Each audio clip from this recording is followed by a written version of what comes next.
अपने बच्चों का पालन ऐसे करो कि आपके बच्चे अपने बच्चों को आपकी कहानी बड़े गर्व से सुनाएं।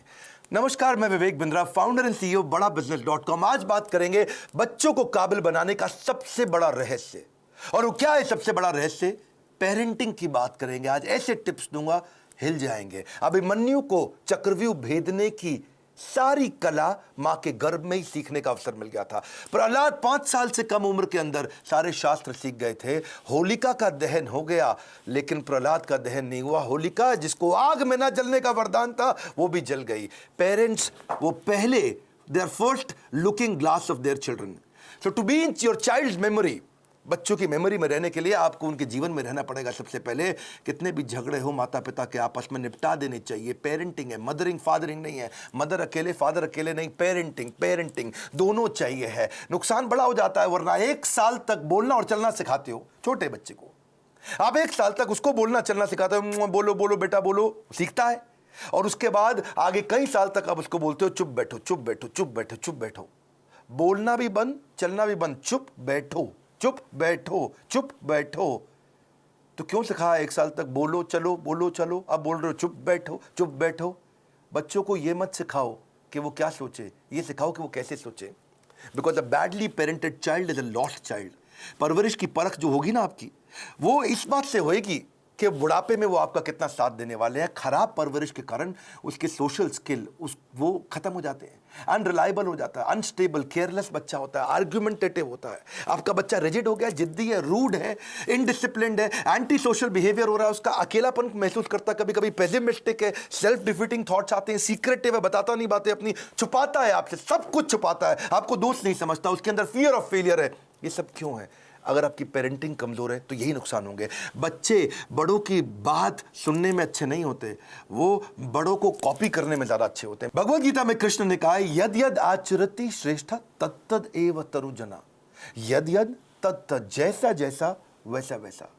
मेरी बात समझिएगा, जैसा जैसा फादर कहेगा वैसा वैसा बच्चा नहीं करेगा, पर जैसा जैसा फादर करेगा वैसा वैसा बच्चा अपने आप करेगा। क्या मतलब हुआ? अगर आप बोलोगे तो नहीं मानेगा, आप करोगे तो अपने आप करेगा। इसका मतलब बच्चे कॉपी करना जानते, सुनना नहीं जानते। आप उन्हें इंस्ट्रक्शन मत दो, इंस्पिरेशन क्रिएट करो, वो अपने आप करेंगे। जैसा जैसा लीडर कहेगा वैसा वैसा फॉलोअर नहीं करेगा, लेकिन जैसा जैसा लीडर करेगा वैसा वैसा फॉलोअर अपने आप करेगा। और यही माता पिता और बच्चों के साथ भी होता है। एक बात समझिए कि greatest mark of parent is how they treat their child when no one is looking. जब कोई नहीं देख रहा हो, आप अपने बच्चों को कैसे डील करते हैं। 3 F याद रखिएगा। फर्म रहिए बच्चों के साथ, जो काम की बात है उस पर टिके रहिए, फेयर रहिए, जबरदस्ती सजा मत दीजिए, और फ्रेंडली भी रहिए ताकि कभी सजा देनी भी पड़ जाए तो मित्रवत व्यवहार बना रहे आपका उसके साथ में। टेक्निकली ना 4 प्रकार के माता पिता होते हैं, मेरी बात को समझना। एक होते हैं अथॉरिटेरियन, जैसा बोला वैसा कर, जितना बोला उतना कर, ये अथॉरिटी है। एक होता है डेमोक्रेटिक, मिल बांट करके बात करते हैं, बच्चों की सुनते हैं। पहले के ज़माने में अथॉरिटेरियन चलता था, आजकल डेमोक्रेटिक ज़्यादा ठीक रहता है। डेमोक्रेटिक मतलब बच्चों को इन्वॉल्व करें, उनको इन्फॉर्म ना करें, बच्चों के साथ मिलकर चर्चा करें, उनके साथ समय बिताएं, उनकी भी सुने अपनी भी सुनाएं। और एक और होते हैं परमिसिव, तेरा जो मन करता है कर ले, उसको जो चाहिए उसको दिला दिया, उसको जैसा गिफ्ट चाहिए उसको वैसा दे दिया, जो गाड़ी बाइक मांगता तुरंत दे दिया, जो मोबाइल चाहिए तुरंत दे दिया। परमिसिव, कोई मतलब ही नहीं है। लेकिन इससे भी ज़्यादा खराब है निग्लेक्टफुल, अनइन्वॉल्व। वो क्या है? बच्चा क्या कर रहा है, किससे दोस्ती कर रहा है, किसके साथ उठता बैठता है, कोई जानकारी नहीं है। कंप्लीटली नेग्लेक्ट कर रहे हैं। आप कौन है? अथॉरिटेरियन है, जितना बोला उतना कर। डेमोक्रेटिक है, मिल बांट के रिश्ता बनाते हैं। परमिसिव है, जो करना है कर। नेग्लेक्टफुल, पता ही नहीं है कि क्या कर रहा है वो। तो 4 में से सबसे अच्छा है डेमोक्रेटिक पेरेंट होना। बिकॉज आप नहीं तो बच्चा बर्बाद हो जाता है, वो झूठ बोलना शुरू कर देता है। और अगर वो ज़्यादा झूठ बोल रहा है, इसका मतलब आपने बहुत रिएक्ट किया था उसकी पुरानी गलतियों के ऊपर, और फिर वो सीक्रेटिव हो जाता है और अपनी बातें नहीं बताता। मैदान में हारा हुआ इंसान तो जीत सकता है, लेकिन मन से हारा हुआ इंसान कभी नहीं जीत सकता। तो मन से ना हारे बच्चा। अब सुनिए पेरेंटिंग के असली टिप्स। पहला टिप, इनकरेज करिए अपने बच्चे को, वो बचपन से इनोवेटिव थॉट प्रोसेस बिल्ड करें।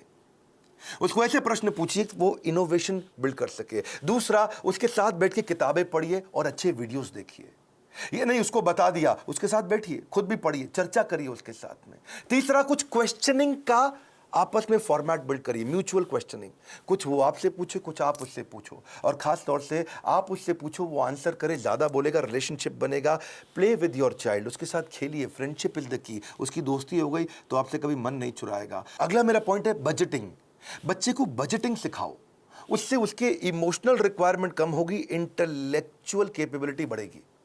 बजटिंग का मतलब क्या हुआ, आप उसको बता सकते हो कि भाई तुम्हें 500 रुपया हफ्ता दूंगा, उदाहरण है, आप अपनी कैपेसिटी के हिसाब से डिसाइड कर लो। 500 रुपया हफ्ता मतलब 2000 रुपया महीना मिलेगा तुमको। अब तुम्हें कोई गेम खरीदनी है, कोई खिलौना खरीदना है, बहुत इच्छा कर रही है, लेकिन तुम्हारे बजट में नहीं आता, तो तुम एक महीना रुको, अगले महीने जब तुम्हारे पास 2000 की जगह 4000 हो जाएंगे तब खरीद लेना। अगर वो 6000 का है तो 3 महीना रुको, 3 महीने बाद खरीद लेना, पैसा इकट्ठा करो। इससे वो अपनी इमोशनल डिजायर्स को रेगुलेट करना सीख पाएगा। उसको बचपन से आपने थोड़ा थोड़ा फाइनेंस सिखा दिया, वो बचपन में ही कैलकुलेटर लेकर के समझने लग जाएगा, हिसाब लगाने लग जाएगा। उसको लर्निंग, स्पीकिंग, रीडिंग, राइटिंग, इसको बोलते हैं LSRW, इसकी प्रैक्टिस कराओ। अब कभी भी अगर कोई कहानी भी सुनानी हो बच्चों को, तो कहानी किसकी सुनाओ, कुछ हेल्दी फूड के बारे में, खाने की ईटिंग हैबिट्स के बारे में, या कुछ सक्सेस के बारे में कहानी सुनाइए। क्वेश्चन आंसर की टेक्निक बहुत काम आती है। उसको सिनेरियोज देकर के क्वेश्चंस करो कि अगर ऐसा हो तो क्या करना चाहिए, ऐसी परिस्थिति में क्या करना चाहिए, तो वो सोचेगा। जब वो अच्छा सोचेगा, उत्तर देगा आपको, तो अपने आप सफल होगा। उसको पैशन ओरिएंटेड कंटेंट दिखाओ। उसका वीडियो गेम खेलने का मन करता है, उसके अंदर देखो स्किल क्या है, उस स्किल के हिसाब के वीडियोज उसके साथ बैठ के देखो, उस स्किल के हिसाब के उसको स्किल की ट्रेनिंग भी दिलाओ। उसको अगर वो बाहर खेलने नहीं जा रहा है, अंदर केवल कंप्यूटर गेम पे लगा है, या केवल बाहर खेलने जा रहा है और कंप्यूटर पे बिल्कुल नहीं बैठता, इक्वल वेटेज दो। कंप्यूटर गेम्स से भी बच्चे का माइंड शार्प होता है, और बाहर भी खेलने जाए। यानी कि फिजिकल और इंटेलेक्चुअल दोनों कैपेबिलिटीज उसकी बिल्ड करनी जरूरी है। आप उसको अलग अलग सिनेरियो के जब क्वेश्चंस करते हो ना, तो उसमें रिस्क और फेलियर को भी थोड़ा थोड़ा आने दो उसकी लाइफ में। थोड़ा स्मॉल रिस्क, स्मॉल फेलियर आने दो, तभी बाउंस बैक करना सीखेगा। उससे वो प्रॉब्लम सॉल्व करनी सीखेगा, और problem solving is a game changer. मेरा एक इंपॉर्टेंट सजेशन है, अपने बच्चे के साथ में मोटिवेशनल कंटेंट बैठ करके कंज्यूम करें, यानी इससे उसका कैन डू एटीट्यूड बढ़ेगा। मैं भी कर सकता हूं। मोटिवेशनल कंटेंट के लिए जो भी अच्छे वीडियोस हैं, केवल मैं मेरे वीडियोस नहीं बोलता हूं, कई प्रकार की इंस्पिरेशनल स्टोरी बेस्ड वीडियोस आते हैं, कई एनिमेटेड वीडियोस होते हैं। उसके साथ बैठो, देखो, उससे पूछो आपने क्या सीखा, फिर आप बताओ आपने खुद क्या सीखा, फिर वो बताए उसने क्या सीखा। तो इससे उसके अंदर कैन डू एटीट्यूड बिल्ड होगा, और हो सके तो थोड़ा ऑर्गेनाइज करने में उसकी मदद करो। उसके साथ बैठ करके देखो, अपने आप बच्चा ऑर्गेनाइज कभी नहीं होगा। बेड लगाना तो आप मत लगाएं, अगर आप माँ हैं, बच्चे को साथ में लगाएं कि हम दोनों मिलकर आज बेड लगाएंगे, हम दोनों मिलकर आज अलमारी सेट करेंगे, हम दोनों मिलकर आज वॉशरूम साफ करेंगे, हम दोनों मिलकर के आज अपनी स्टेशनरी को ऑर्गेनाइज करेंगे, हम दोनों मिलकर के आज किताबों के कवर चढ़ाएंगे। और उसके बाद धीरे धीरे आप उसको बोले अब तुम करके दिखाओ, पहले आप करो और वो करे साथ में, फिर उसके बाद उसको बोलो अब तुम अकेले करके दिखाओ मुझको। उसकी थॉट प्रोसेस अगर बिल्ड होना शुरू हो जाए तो उसको प्रेज करो, तारीफ करो। उसको कभी कोई स्टोरी सुनानी हो तो ग्रोथ माइंडसेट की स्टोरी सुनाओ। आपको उसकी तारीफ करनी, actions that are appreciated they get repeated. तो जिस एक्शन पे आप उसको अप्रिशिएट करेंगे, उस एक्शन को बार बार लेगा। जिस व्यवहार पे दोगे पुरस्कार, उसी को तो वो दोहराएगा बार बार। और आप क्या करें, जब भी चर्चा करनी हो, गोल ओरिएंटेड चर्चा करो, फ्री फ्लो चर्चा नहीं होनी चाहिए। और क्या मजे हो रहे हैं, बस आप लगे ही हुए, इसके बाद कुछ भी बात किए जा रहे हैं। सोचिए मैं इसको कैसा बनाना चाहता हूं, उस सब्जेक्ट की कहानियों पे चर्चा करो, गोल ओरिएंटेड। हाँ, बच्चे को माइक्रो मैनेज मत करिएगा कभी भी। छोटी मोटी गलतियां करता है, करने दो, हर समय नहीं टोकना। आप पॉजिटिव साइड बिल्ड करिए, नेगेटिव साइड अपने आप चली जाएगी। नेगेटिव साइड को मना करोगे कभी नहीं जाएगी। तो इसलिए पॉजिटिव सोल्यूशन ओरिएंटेड क्वेश्चन पूछो। अगर वो कोई गलती कर भी देता है, बताओ मत तूने ये गलत किया, उससे पूछो इसको और अच्छे से कैसे कर सकते थे बेटा, इससे अच्छा तरीका क्या है, ये क्या है, पॉजिटिव सोल्यूशन ओरिएंटेड क्वेश्चन। बेटा आपको क्या लगता है सबसे इंटेलिजेंट बच्चे इसको कैसे हैंडल करते, बेटा आपको क्या लगता है सबसे अच्छा तरीका इसको करने का क्या हो सकता है। तो वो बेचारा कंपल्शन में आपको सही आंसर देगा। जब वो बार बार सही आंसर देगा, बार बार सही आंसर देगा, तो उसके संस्कारों में बैठना शुरू हो जाएगा, और धीरे धीरे वो वैसे ही प्रैक्टिस में भी आ जाएगा उसके। इसके बाद इसी का तरीका, इसी को बोलते हैं इन्वॉल्विंग पेरेंट बनना, इन्फॉर्मिंग पेरेंट नहीं बनना है आपको।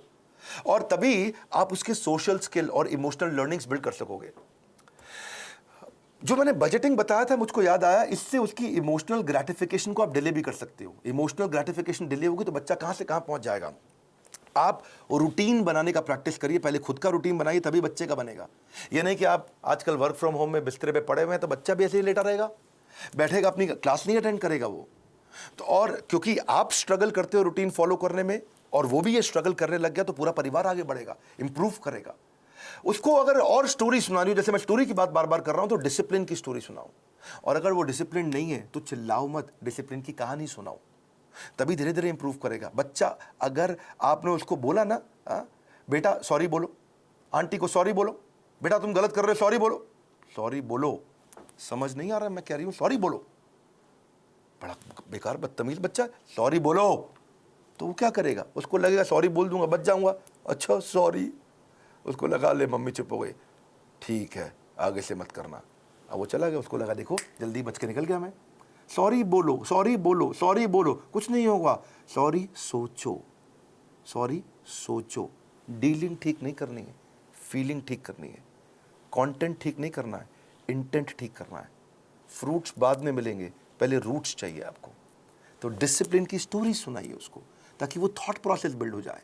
पब्लिक में उसकी बेइज्जती कभी मत करो, आपको पब्लिक में उसकी तारीफ करो। बेइज्जती कभी करनी है, या बेइज्जती मतलब थोड़ा करेक्शन भी देना है तो प्राइवेट में करो, अकेले में करो। क्योंकि कंपेयर, कंप्लेन, क्रिटिसाइज ये कैंसर है। रिकॉग्नाइज, रिफॉर्म, रेक्टिफाई यही उसको ग्रोथ देगा। बात समझिए कि आप उसका नेचर बदल ही नहीं सकते, आपको नेचर बिल्ड करना है, नेचर बदलना नहीं है, नेचर डेवलप करना है आपको। कभी परेशान हो तो उसको हक करो, उसको पॉजिटिव टच दो अपना, तभी बात बनेगी आपकी। उसको नए नए प्रकार के स्किल सेट सिखाओ। आजकल तो कोडिंग बचपन से बच्चों को सिखा रहे हैं। 5 साल का बच्चा भी आजकल मोबाइल ऐप बनाने की तैयारी कर रहा है। Code academy, white hat junior, code monkey, code Avengers, ये बहुत सारे अपॉर्चुनिटीज है जहां से आप बच्चे को कोडिंग सिखा सकते हैं। उसकी सेल्फ एस्टीम की बकेट को आप भर पाओगे इससे। एक्चुअली सेल्फ एस्टीम से याद आया, एक होता है इमोशनल कप। हर बच्चे का एक इमोशनल कप होता है, इसको ऐसे समझो। जिस बच्चे का इमोशनल कप खाली हो जाता है वो बच्चा बहुत गलत डायरेक्शन में जाता है। जिसका इमोशनल कप भरा होता है वो हाई सेल्फ एस्टीम के साथ ठीक आगे चलता है। इसके लिए आपको love, affection, sense of security और अटेंशन देना पड़ेगा, उसका इमोशनल कप भरा रहे।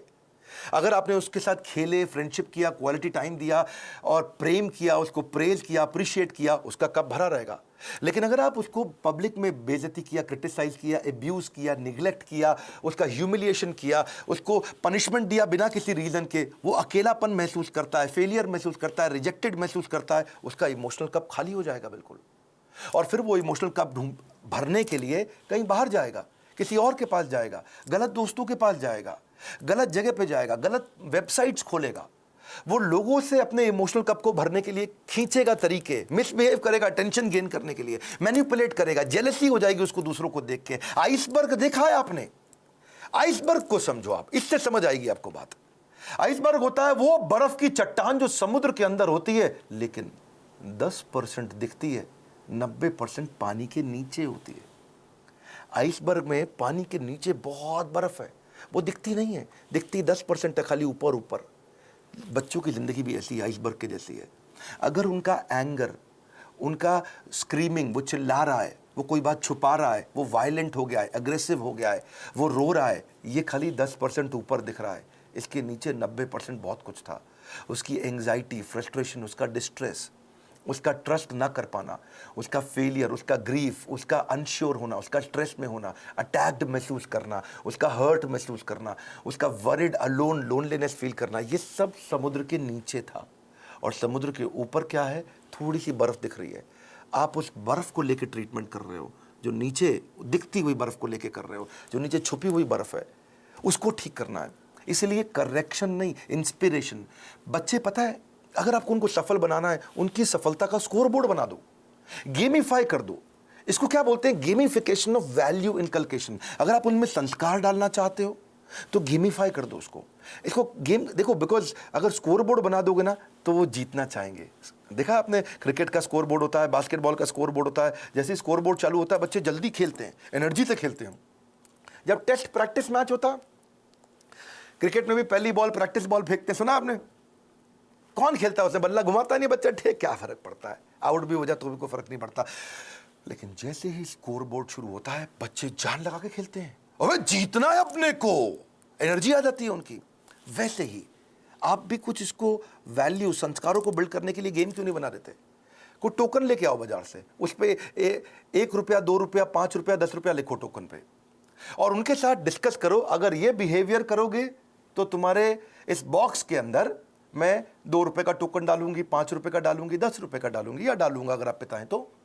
और अगर तुमने ये गलत बिहेवियर किया तो ये टोकन बाहर निकल जाएगा, तुम्हारा रोज का स्कोर बोर्ड बनेगा शाम को। अगर वो सुबह टाइम से उठा तो 2 रुपया मिला, अगर उसने ब्रश टाइम से किया तो 2 रुपया मिला।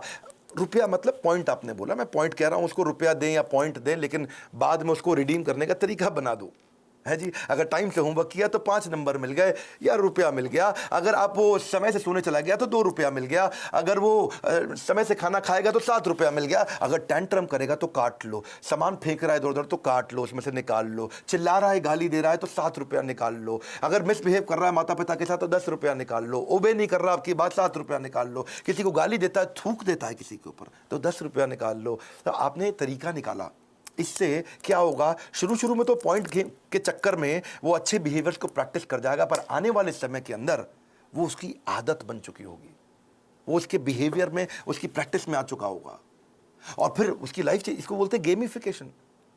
बच्चे को अकेला मत छोड़ो इतना। बच्चों के आंसू ना कड़वे होते हैं, उन्हें मीठा करना है आपको। उसकी जिज्ञासा गहरी होती है, उसको शांत करना है। उसका दुख बहुत तीव्र होता है, इससे उससे ले लो। उसका हृदय कोमल है, उसे कठोर मत बनाओ। Your children will become what you are, so be what you want them to be. बड़ी सिंपल सी बात है भैया। अगर आप दोनों का आपस में झगड़ा भी है पति पत्नी का, बच्चों के लिए सुलझा लो। आओ साथ में बैठो, बात करो, प्यार करो दूसरे को, ताकि बच्चे का जीवन सुरक्षित हो सके।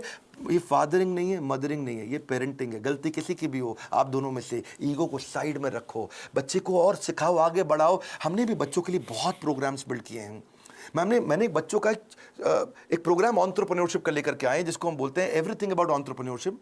और वो स्टूडेंट्स के लिए, अर्ली एज से बच्चे सीखते हैं कि वो कैसे छोटा छोटा बिजनेस शुरू कर सकें, कैसे पहले 100 कस्टमर को अट्रैक्ट करें, कैसे वो अपनी सेल्फ कोचिंग डायरी बनाए, कैसे वो कंपटीशन को समझें, कैसे वो प्रोडक्टिव हो सके, कैसे वो अपनी कम कॉस्ट के अंदर बिजनेस शुरू करें, बिजनेस को प्लान कैसे करें, फाइनेंशियल डिसिप्लिन क्या होता है, कॉस्ट को कैसे ऑप्टिमाइज करते हो, low cost marketing, low cost branding क्या है, $0 मार्केटिंग क्या है, 60 सेकंड में सेल्स की पिच कैसे दे दी जाए, सेविंग्स को वेल्थ कैसे बनाए, कंपनी को शुरू कैसे करते हैं, कंपनी फॉर्मेशन का तरीका क्या है, 2-4 लोगों को अगर हायर भी करेगा शुरू में तो एफिशिएंसी कैसे बिल्ड करेगा, हाई परफॉर्मेंस कल्चर कैसे लेके आएगा, स्कोरबोर्ड अपने कैसे बनाएगा, एम्प्लॉयज़ को एंटरप्रेन्योर कैसे बनाएगा, कंज्यूमर इनसाइट क्या होती है, कस्टमर को कैसे समझेगा, प्रोडक्ट बनाने का तरीका क्या है, कम खर्चे में बिजनेस शुरू करने के सारे आइडियाज, चाहे वो चैटबॉट बनाएं, फ्री के चैटबॉट मिलते हैं। तो ऐसी बहुत सारी चीज़ें हमने एवरीथिंग अबाउट एंटरप्रेन्योरशिप में सिखाई हैं। अगर आप चाहते हैं आपका बच्चा भी एंटरप्रेन्योरियल माइंडसेट को बिल्ड कर सके बचपन से ही, तो उनको इन कोर्सेज में ज्वाइन कराइए। इस समय बच्चों के लिए हमने 50% डिस्काउंट रखा हुआ है। और अगर ये पेरेंटिंग के टिप्स आपको काम आ रहे हैं, मैं रिक्वेस्ट करता हूं सोचो ये किस किस को काम आ सकते हैं। ईमानदारी के साथ थोड़ा 2 मिनट और लगा लीजिए। आपने इतना समय लगा लिया है तो आप सीरियस है कंटेंट को लेकर के, क्योंकि आपने इतना समय लगाया। अब सोचो कि किसको फायदा होगा, किसके बच्चे बिगड़ रहे हैं, किसके बच्चे खराब हो रहे हैं, कौन बच्चे से परेशान रहते हैं माता पिता, उनको ये वीडियो अलग अलग व्हाट्सएप ग्रुप में शेयर करो, अपना मैसेज भी लिखो, अपने नोट के साथ शेयर करो, लाइक करके उत्साह बढ़ाओ अगर ऐसे वीडियो पसंद आते हैं। और नीचे मुझे कॉमेंट बॉक्स में बताओ कि आपको कौन से वाला वैल्यू, आपको कौन सा वाला आइडिया, आपको कौन सा वाला टिप सबसे ज्यादा पसंद आया। मैं कॉमेंट बॉक्स में पढ़ने के लिए आऊंगा। इस बार हमारे साथ जुड़े रहने के लिए, दुनिया का नंबर 1 एंटरप्रेन्योरशिप यूट्यूब चैनल बनाने के लिए और मेरे पर्सनल वीलॉग वाले चैनल पे भी आने के लिए मैंने एक नया चैनल बनाया जहां अपने मोबाइल से वीडियो डालता हूं। आप सबका हृदय की गहराइयों से प्रेम पूर्वक बहुत बहुत धन्यवाद।